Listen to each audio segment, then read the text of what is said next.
Okay, children, continuing ahead. First, I would like to, before continuing with chapter 13 sums, ये कुछ sums हैं chapter 14 के, and I just want to go through them. They are very simple sums, but हल्का सा twist है हर एक में. First question है, mean of 6, 8, 9, x, 13 is 10. Find x. ये 1, 2, 3, 4, 5 नंबर का मीन आपको दिया हुआ है और आपको बोला कि भाई ये x निकालो. तो मीन दिया हुआ है तो हमें मालूम है मीन क्या होता है, ऊपर जो सारा सम होता है,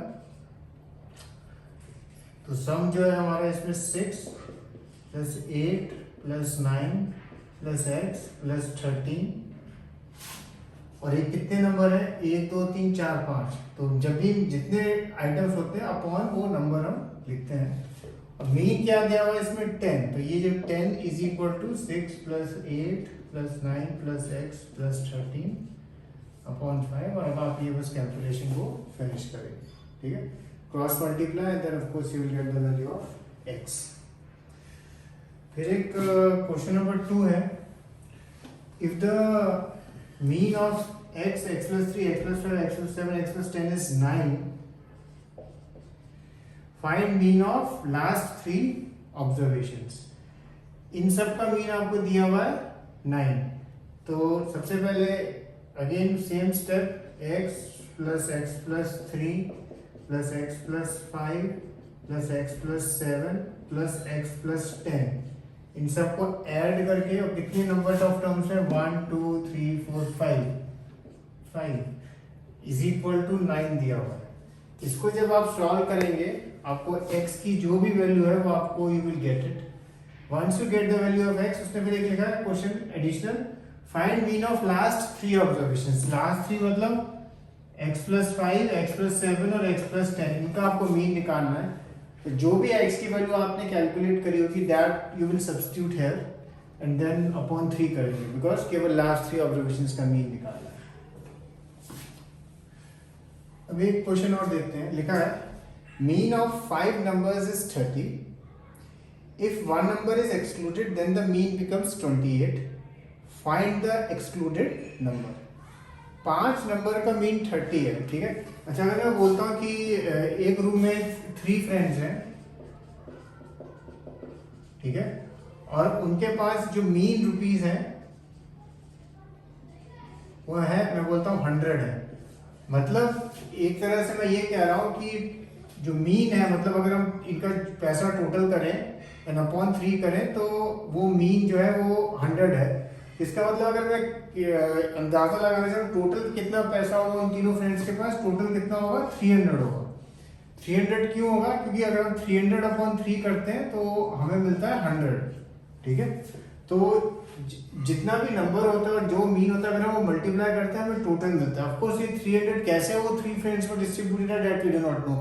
हो सकता है एक के पास 150 हो, एक के पास 30 हो, एक के पास 20 हो, या तीनों के पास 100 हो, that we do not no.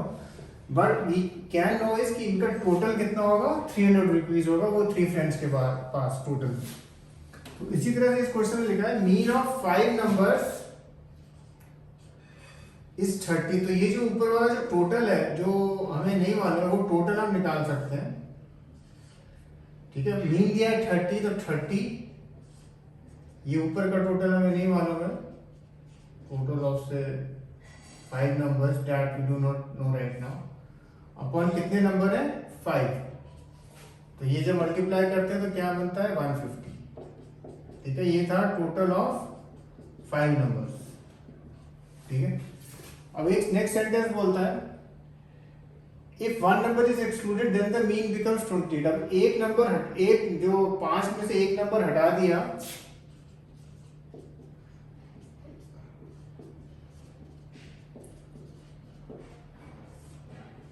तो मीन 28 है. अब नंबर कितने 4 हैं और उनका मीन है 28, तो इसको आप मल्टीप्लाई कर सकते हैं.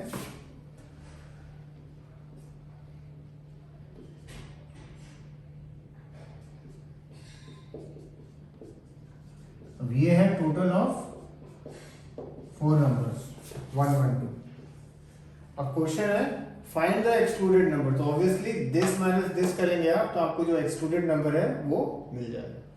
तो जब इस तरह का सम है this method you have to do. Okay, ये सब हम इसलिए कर रहे हैं क्योंकि 10th में ये सब कुछ टोटली रेलेवेंट है। 10th तक तो मैथ्स होएगी आप सबके पास, 11th में some of you may leave maths, but 10th में तो ये सब चीज़ आएगी ही। That is the only reason we are doing this, and that is the only reason why आज जो शाम का टेस्ट भी होगा उसमें मीन वाले क्वेश्चंस मैं पूछूंगा, क्योंकि टॉपिक बहुत छोटा है। It will take you hardly half an hour to 1 hour to practise these sums, so just do these sums, okay. Now एक ये क्वेश्चन देखेंगे हम, क्वेश्चन 24 लिखा है if H C V are respectively the height, the curved surface and volume of a cone, prove that 3 pi vh cube minus c square h square plus 9v cube is equal to 0, 9v square equal to 0। ये question कई बार पूछा जाता है, जितना ये tough लगता है उतना ये सिंपल है। Generally it is asked for 3 to 4 marks. So सबसे पहले इसमें h दिया है, height of the cone, c हमारा curve surface area of the cone है, वो आपको मालूम है क्या होता है, पाई आर एल होता है। वॉल्यूम आपको मालूम है क्या होता है, 1/3 पाई आर स्क्वायर एच। एक चीज और है, जो स्लांट हेड होती है कोन की, वो आपको मालूम है L is equal to R square plus H square, या अगर हम होल स्क्वायर करें बोथ साइड्स तो L square is equal to R square plus H square. अगर हम अंडर रूट को हटाने के लिए बोथ साइड्स का स्क्वायर करते हैं तो हम इस तरह से लिख सकते हैं। अब लास्ट स्टेप क्या है इस सब में, अब now we will substitute everything 1 by 1, okay. सबसे पहले लिखा है 3 pi v क्या है, 1/3 pi R square H dot H cube minus C square, C क्या है ये, तो pi square R square L square और ये एच स्क्वायर प्लस 9, और ये लिखा है वी स्क्वायर यानी वॉल्यूम का स्क्वायर, तो 1/3 का स्क्वायर 9 होता है, pi square R is to 4 और एच स्क्वायर हो गया, ठीक है। अब यहाँ पे जो एक ट्रिक करनी होती है, जो एल स्क्वायर की जो वैल्यू है ना, R square plus H square, वो आपको यहाँ सब्स्टिट्यूट करनी है।